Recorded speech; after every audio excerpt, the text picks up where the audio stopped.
praobservasi untuk supervisi akademik, perkenankan saya memperkenalkan diri.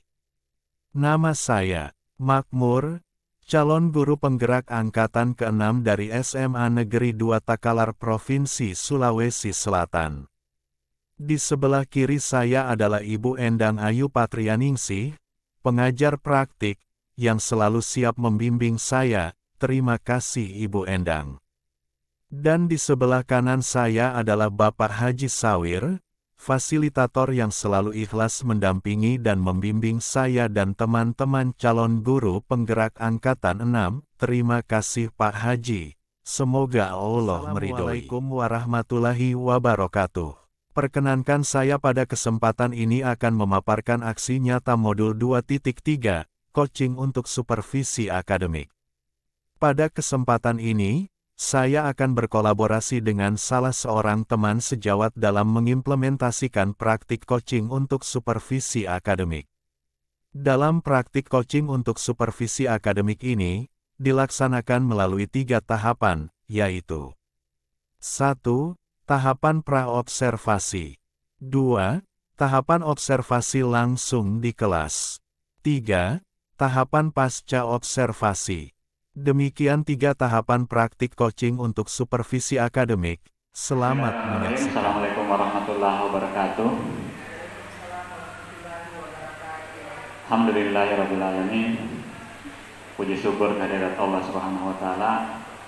Alhamdulillah, pada kesempatan ini saya melalui aksi nyata modul 2.3 coaching untuk supervisi akademik bersama dengan saya salah seorang rekan sejawat, yaitu guru kimia dari SMA Negeri 2 Takalar. Saya perkenalkan, beliau sehari-hari dipanggil dengan sapaan akrab Ibu Cia. Untuk komunikasi ke depannya, saya akan menggunakan sapaan akrab beliau supaya model diskusi saya itu model kekeluargaan. Baik, selamat siang Ibu Cia. Terima kasih atas kesediaan dan kesempatan Ibu meluangkan waktu untuk sedikit berdiskusi dengan saya sekaitan dengan program pembelajaran yang Ibu akan lakukan di masa yang akan datang. Itu kira-kira fokus kegiatan diskusi hari ini.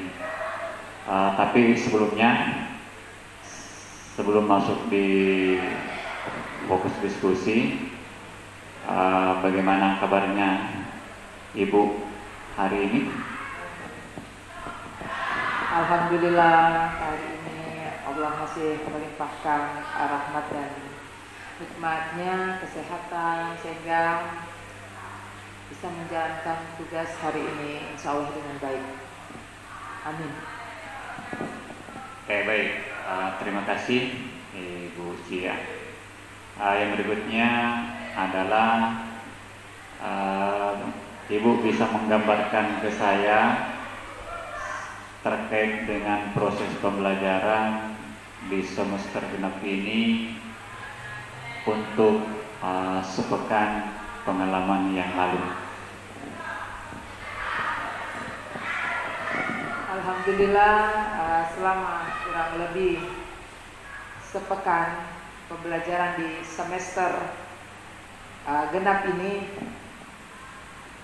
keaktifan, kehadiran dan semangat belajar siswa maupun kami guru masih dalam kondisi stabil dan mudah-mudahan terus bertahan sampai ke akhir semester.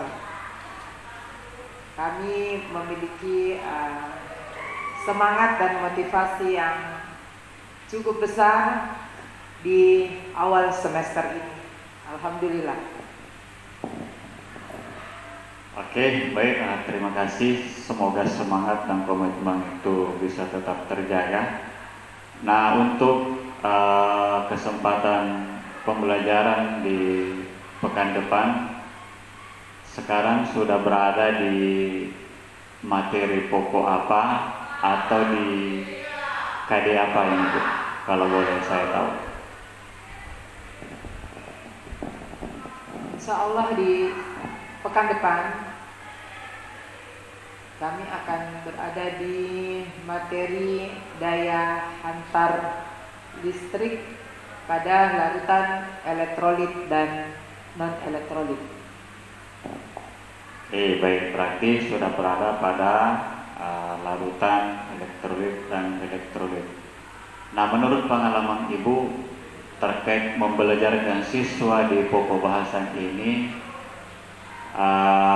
ada tidak sesuatu yang Ibu pikirkan atau Ibu ingin lakukan pembaharuan untuk pembelajaran nanti? Melihat ketersediaan alat dan bahan yang kami miliki di laboratorium kami untuk memberikan penggambaran tentang bagaimana reaksi ionisasi yang terjadi pada larutan elektrolit dan non-elektrolit itu, insya Allah kami akan menggunakan molimut sebagai alat bantu kami. Kami sedikit agak kesulitan di dalam menjelaskan materi reaksi ionisasi untuk menggambarkan, sehingga perlu rasanya kami memvisualkan bagaimana sesungguhnya ikatan yang terjadi di dalam senyawa ion maupun senyawa kovalen polar. Dan kami menganggap bahwa penggunaan molimut yang cukup banyak tersedia di laboratorium kami itu sangat membantu. Harapan saya itu bisa membuat siswa lebih mudah memahami materi yang akan kami bawakan di pekan depan, insya Allah.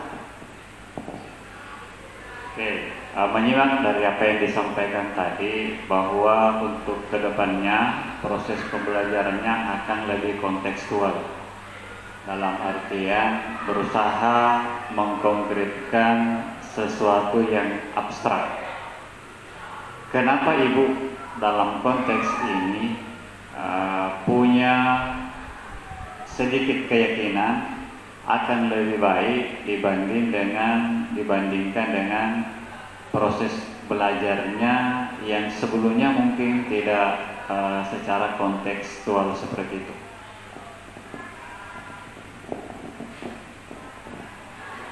Begini Pak, sebelumnya kami bawakan materi itu dengan model hanya menggunakan sistem periodik untuk menggambarkan bagaimana reaksi ionisasi berdasarkan konfigurasi elektronnya.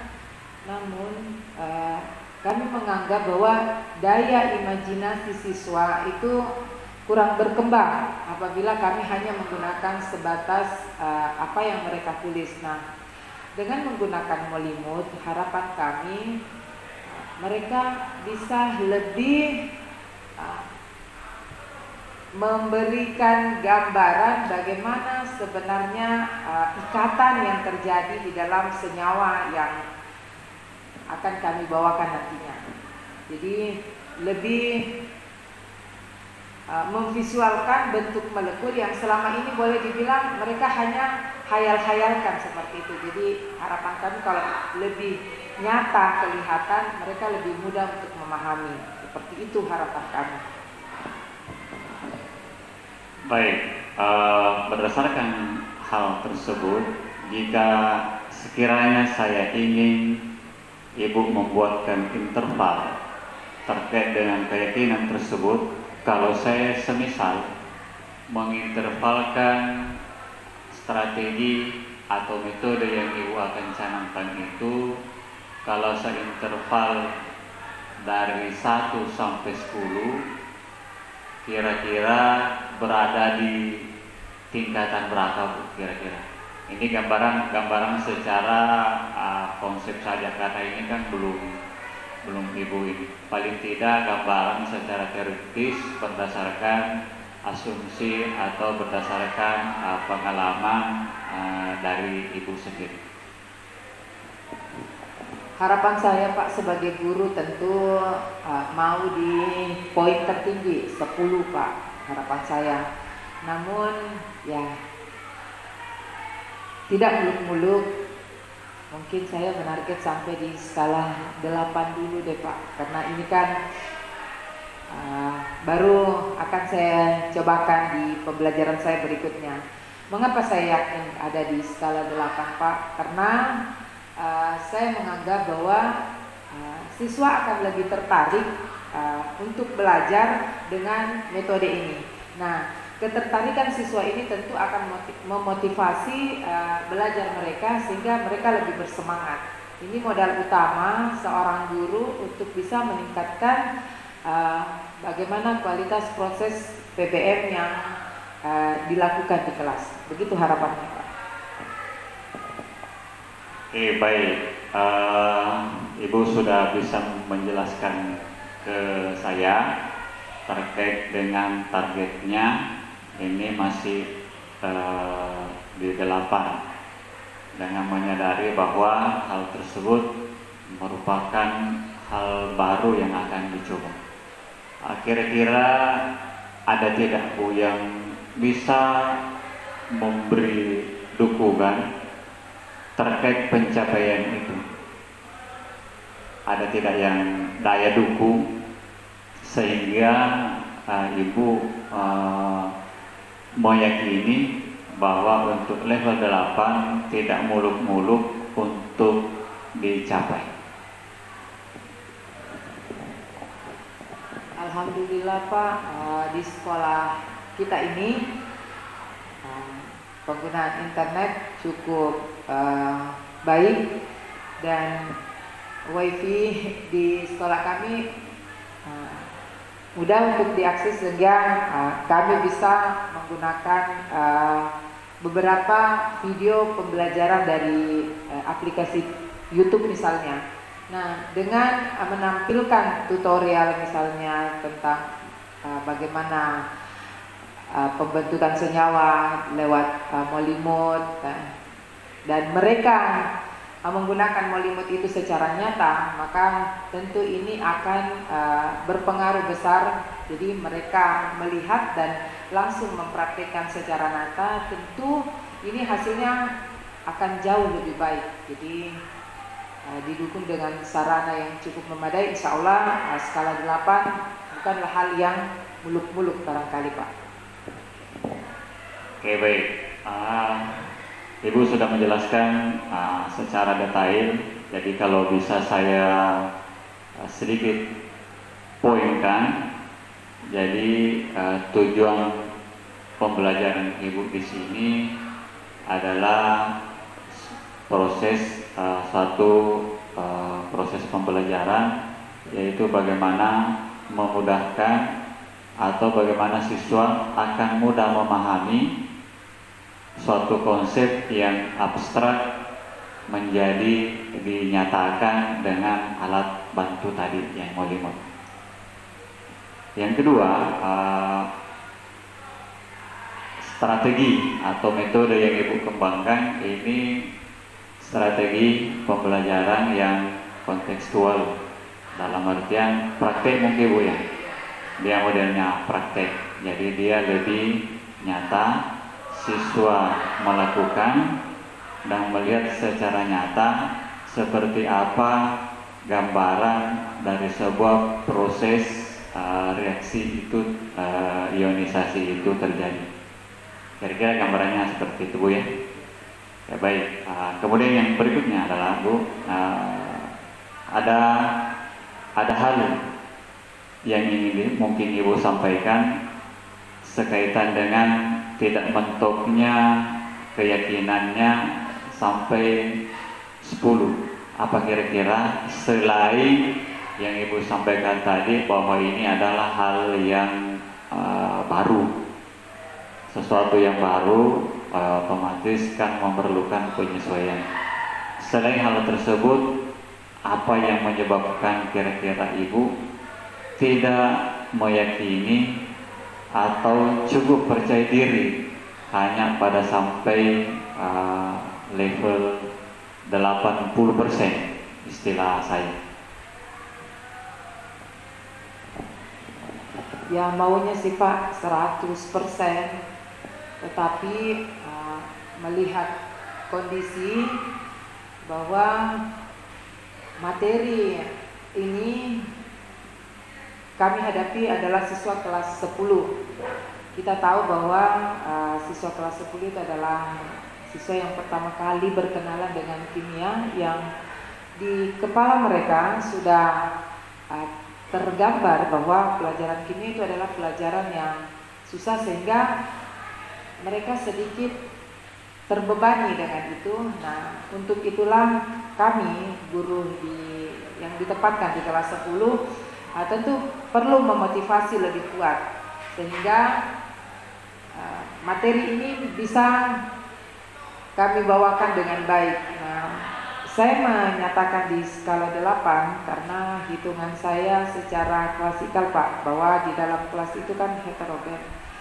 Mungkin akan ada, harapan saya lebih banyak yang akan mencapai 100, namun masih ada juga beberapa siswa yang mungkin di bawah dari itu, dan ketika kami rata-ratakan di dalam kelas itu hanya mencapai skala 8.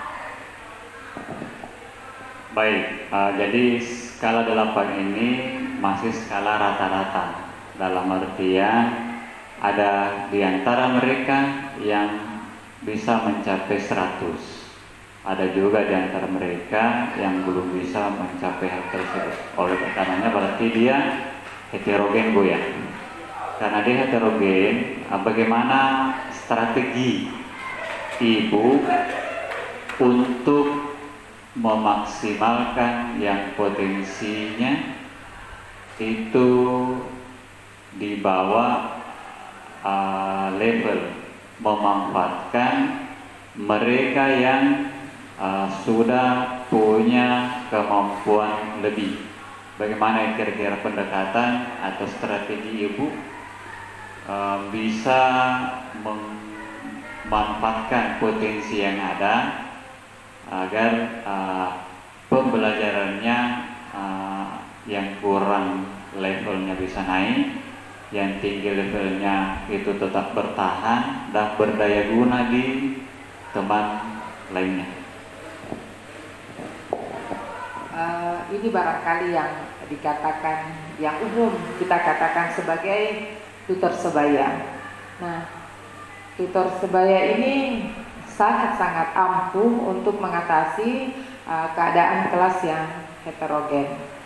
Dengan memberdayakan siswa yang punya kemampuan lebih untuk memberikan sedikit bantuan kepada teman-temannya, itu akan memotivasi mereka untuk belajar lebih giat untuk bagi yang berada di posisi level atas, dan akan memberikan semangat dan keakraban yang baik dengan siswa-siswa yang ada di level bawah. Karena pengalaman yang kami lihat bahwa siswa itu tidak akan segan-segan untuk bertanya apabila punya kesulitan di dalam belajar kepada temannya dibanding kepada gurunya sendiri.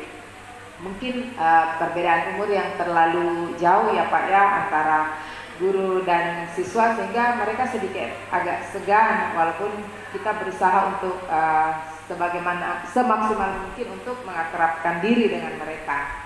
Nah, jadi metode yang saya pakai adalah tutor sebaya Pak, insyaallah.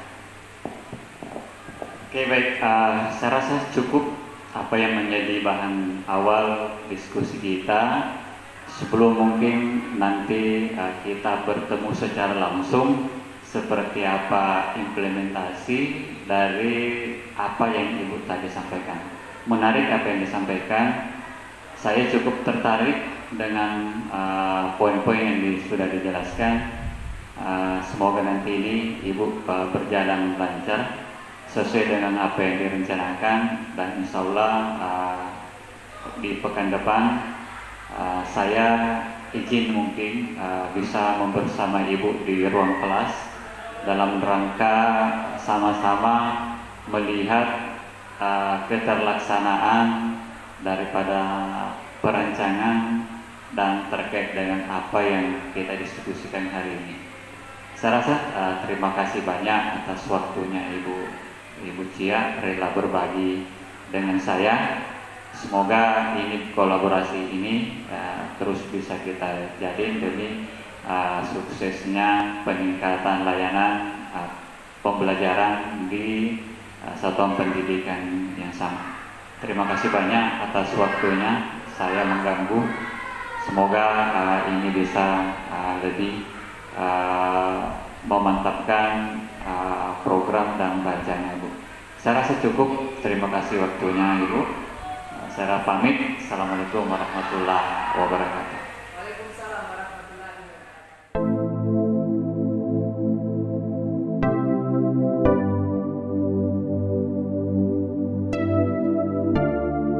Ikatan itu yang akan terlibat di dalam ikatan tentu elektron valensi. Nah, berapa jumlah elektron valensi ini yang selalu Ibu katakan sebagai peluru, ya? Pelurunya itu unsur.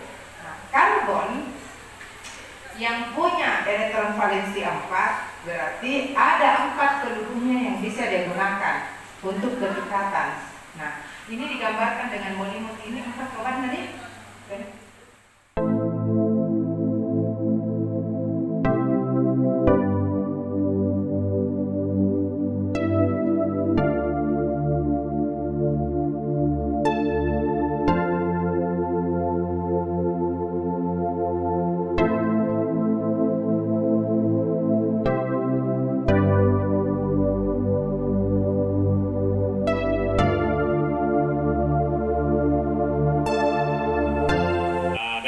Bismillahirrahmanirrahim. Assalamualaikum warahmatullahi wabarakatuh.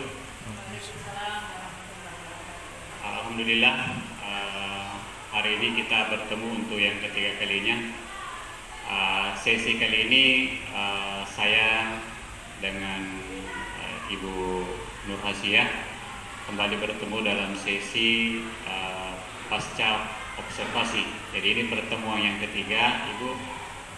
Kemarin sesi pertama itu persiapan sebelum Ibu observasi, dan sesi keduanya observasi, dan kini adalah sesi untuk pasca observasi.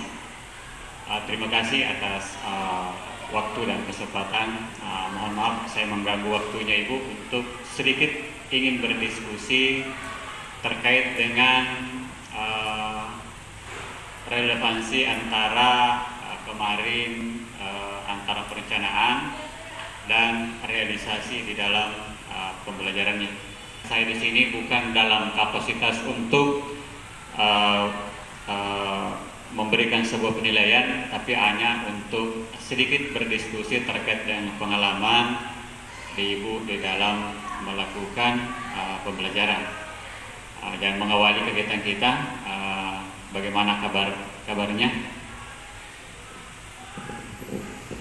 Alhamdulillah Pak, hari ini cukup baik. Mungkin itulah satu kebahagiaan guru ketika dia mendapati kelasnya dalam keadaan cukup kondusif dengan suasana anak-anak yang begitu antusias. Inilah mungkin yang menjadi semangat sehingga capek itu tidak lagi terasa. Kurang lebih seperti itu barangkali Pak. Oke, baik, sebelum lanjut juga ini hadir di tengah-tengah kita ini Bu, itu dari pengajar praktik untuk mengobservasi atau melihat seperti apa pola penerapan pendekatan coaching terhadap rekan sejawat. Paling tidak ini menjadi sesuatu yang agak sedikit berbeda pendekatannya dengan model yang selama ini kita dapati, yaitu model yang selama ini kita kenal dengan istilah supervisi, yang oleh sebagian kita guru itu menganggap sesuatu yang tanda kutip menakutkan. Ini polanya berubah, yaitu pola pendekatan coaching, itu berusaha untuk tidak menimbulkan hal seperti itu. Oke, menarik apa yang disampaikan tadi Ibu terkait dengan pengalaman belajarnya. Saya ingin sedikit bertanya Bu, di dalam proses pembelajaran yang Ibu salah lakukan dan saya juga ikut menginspirasi, kira-kira apa hal yang paling menarik yang menurut Ibu dapati di dalamnya, baik hal itu direncanakan atau ada hal menarik lainnya yang mungkin Ibu tidak rencanakan? Itulah barangkali kehebatan seorang guru, dan itulah seninya menjadi guru, karena kita menghadapi bukan benda mati tetapi makhluk hidup yang tentu dengan segala macam variasi yang mereka munculkan setiap kali pertemuan di dalam ruang-ruang kelas. Sangat-sangat membahagiakan rasanya. Jujur saja, terkadang kita memiliki begitu banyak kesiapan, namun ketika sampai di dalam kelas dengan suasana, dengan dinamika mereka di dalam kelas, sehingga kadang-kadang rencana itu tidak bergeser, namun kita harus menyesuaikan dengan kondisi mereka pada saat itu. Jadi alhamdulillah kadang-kadang perencanaan itu bukan tidak terlaksana ya Pak, tetapi sedikit mungkin termodifikasi dengan keadaan siswa itu di dalam kelas. Itulah enaknya barangkali menjadi guru ya. Itu barangkali Pak.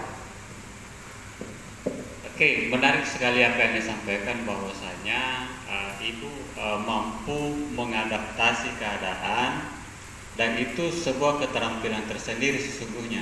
Biasanya kita ada di sebagian kita itu hanya mampu melaksanakan apa yang dia sudah rencanakan, dan ketika objeknya itu tiba-tiba berubah, maka dia kelabakan di dalamnya. Alhamdulillah Ibu sudah mampu mengadaptasi terkait dengan perubahan yang didapati di dalam pembelajaran. Dan ini adalah sebuah keterampilan yang terus harus dikembangkan, karena objek pembelajaran kita itu akan selalu berubah dan berubah.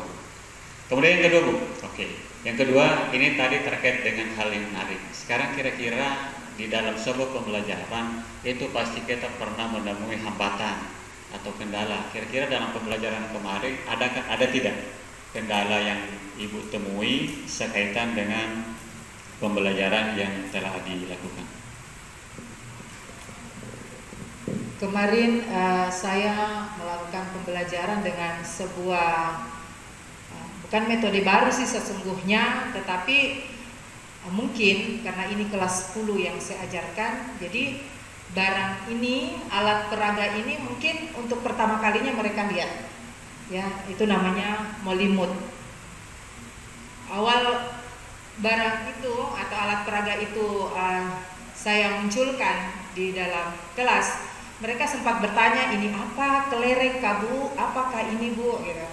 Nah, mungkin karena alatnya yang baru sehingga penggunaannya tentu sedikit agak kaku, sehingga butuh untuk penjelasan lebih rinci apa sebenarnya ini, sehingga bukan kendala sesungguhnya, namun sedikit memerlukan kejelian di dalam memberikan pengarahan tentang bagaimana penggunaan alat ini. Nah, pada saat itu tentu itu akan membutuhkan waktu. Sementara proses pembelajaran ini kan sudah kita schedulekan, sudah kita atur sedemikian rupa sehingga kita bisa bawakan. Nah, salah satu hal yang perlu barangkali untuk saya siasati ke depannya, bagaimana sehingga proses ini tetap bisa berlangsung dengan baik tanpa memerlukan waktu yang cukup lama, cukup panjang. Jadi durasi waktunya ini kan masalah Pak, karena waktu di dalam kelas itu hanya untuk kelas 1, untuk kelas 10 itu 3 jam pelajaran. Jadi mungkin bagi guru lain waktu ini cukup panjang, tetapi bagi kami di kimia ini singkat sebenarnya, karena harus ada praktik langsung seperti itu. Itu barangkali kendalanya Pak, kalau itu dianggap sebagai sebuah kendala. Oke, baik, menarik sekali. Saya mencatat ada 3 poin yang sesungguhnya dianggap ini sebagai sebuah kendala. Yang pertama adalah Ibu tadi mengatakan bahwa kendala yang ditemu adalah karena pertama siswa ini baru kelas 10, notabene baru berkenalan dengan kimia. Satu. Yang kedua, siswanya baru dan juga kebetulan alat yang digunakan juga alat yang baru. Jadi 2 baru yang ketemu berarti sudah pasti memerlukan adaptasi. Yang ketiga yaitu terkait dengan waktunya yang diperlukan. Nah, tadi saya mendengarkan dan menyimak itu ada 3 poin besar yang sesungguhnya bisa sedikit menjadi menghambat di dalam perjalanan kelancaran proses belajar.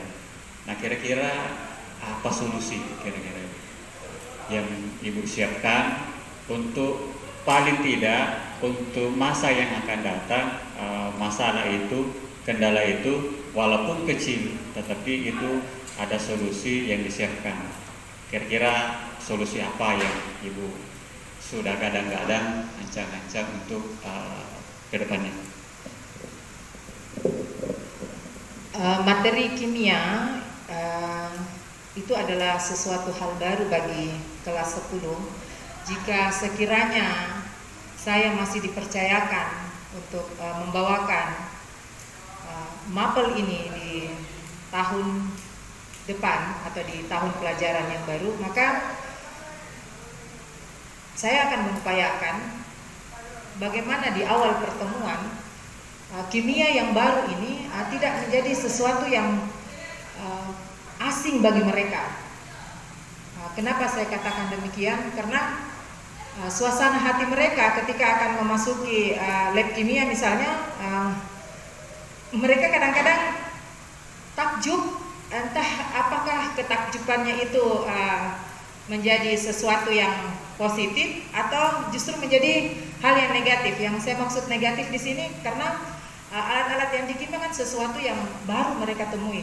Misalnya gelas kimia yang hampir semuanya dari kaca, dan mereka kayak ada ketakutan seperti itu.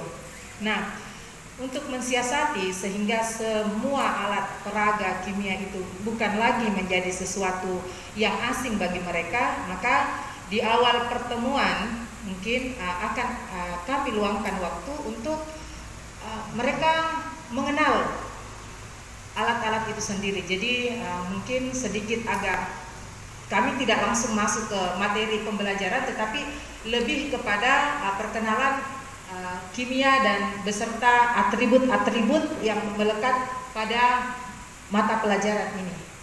Itu barangkali salah satu siasat yang insya Allah jika Allah berkehendak itu akan kami laksanakan. Itu barangkali Pak. Oke, baik. Tadi solusi sudah disampaikan. Berarti ada konsekuensi Bu ya, ada konsekuensi yang ditimbulkan dengan Ibu membuat waktu tersendiri. Berarti nanti masuk Bu ya di dalam program semesternya. Artinya pasti mengambil waktu tersendiri yang sebelumnya mungkin tidak dimasukkan. Jadi konsekuensinya menggeser itu Bu ya. Oke. Jadi solusinya di situ, dan itu saya rasa lebih penting memang untuk Ibu gunakan karena berdasarkan pengalaman yang KW. Berikutnya, kira-kira ini di antara siasat atau langkah-langkah strategi yang direncanakan ada tidak prioritas? Artinya di antara 3 jurus saya mau prioritas dulu yang ini dulu karena dia dianggap sebagai hal yang paling memengaruhi di antara semuanya. Di antara strategi yang disiapkan tadi seperti apa, ada prioritas tidak, bahwa ini dulu yang penting untuk saya lakukan. Saya sedikit mengulang, siapa tahu saya persepsi dengan Bapak bahwa yang dimaksud di sini adalah apa prioritas saya di awal dari persiapan yang akan saya lakukan. Kan saya tadi mengatakan bahwa saya mengupayakan di awal pertemuan saya akan memberikan mereka semacam pelatihan sederhana tentang alat-alat ataukah bahan-bahan yang akan sering mereka temui di dalam pembelajaran kimia. Itu barangkali Pak yang dimaksud. Okay. Berangkat dari kadang-kadang saya geli sendiri Pak, begini.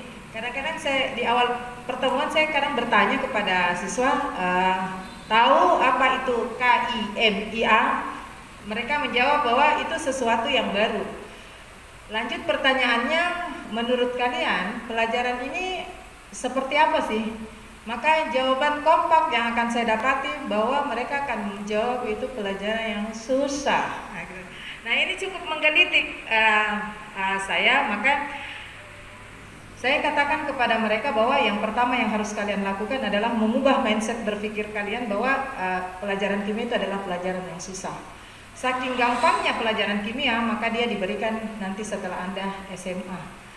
Tentu berbeda dengan pelajaran biologinya Ibu Endang yang memang sudah dibawakan dari SMP, sementara kimia tidak. Nah, apa yang setelah berhasil melakukan pendekatan secara persuasif kepada mereka bahwa dan memberikan penanaman kepada mereka bahwa kimia itu bukan sesuatu yang mengerikan, bukan sesuatu yang sulit, mulailah saya berusaha untuk masuk memperkenalkan bahwa kimia itu bukan ilmu hayalan, tetapi sesuatu yang lahir dari hasil temuan-temuan atau praktikum-praktikum yang ada di sekitar mereka.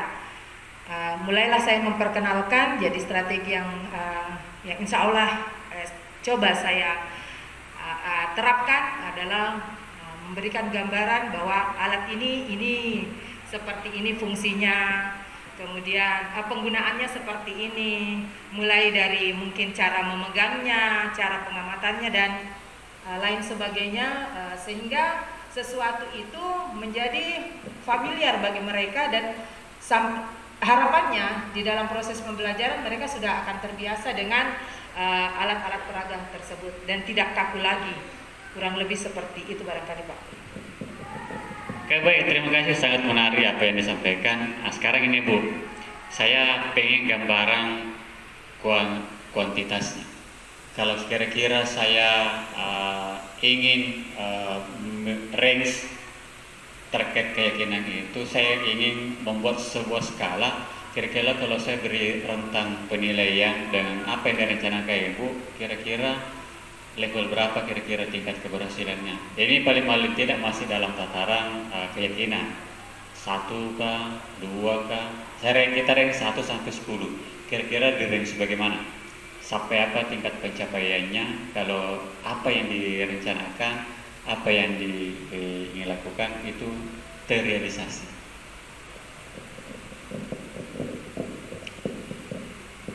Tentu harapannya 10 ya. Besar sekali harapan itu, namun tidak muluk-muluk Pak.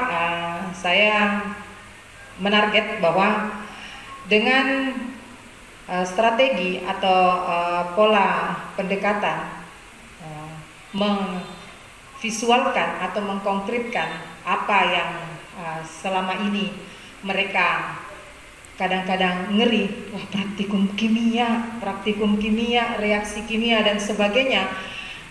Ketika mereka berhasil disentuh bahwa itu tidak sesulit yang kalian bayangkan, maka saya punya keyakinan itu sampai ke level 9 Pak, insya Allah. Karena tentu kita tidak akan menuntut mereka akan sehebat dengan siswa-siswa kelas 11 ataupun kelas 12, karena mereka kan masih di kelas 10. Sehingga range di nilai 9 itu bagi mereka itu cukup memungkinkan untuk tingkat mereka sendiri di kelas 10. Itu barangkali Pak. Baik, mungkin pertanyaan kedua dari terakhir. Dari semua rangkaian yang tadi disampaikan, ada tidak pihak, apakah itu orang atau sumber lainnya yang bisa membantu Ibu? Apakah itu orang, apakah itu fasilitas, atau yang lainnya yang bisa membantu mewujudkan harapan-harapan tersebut?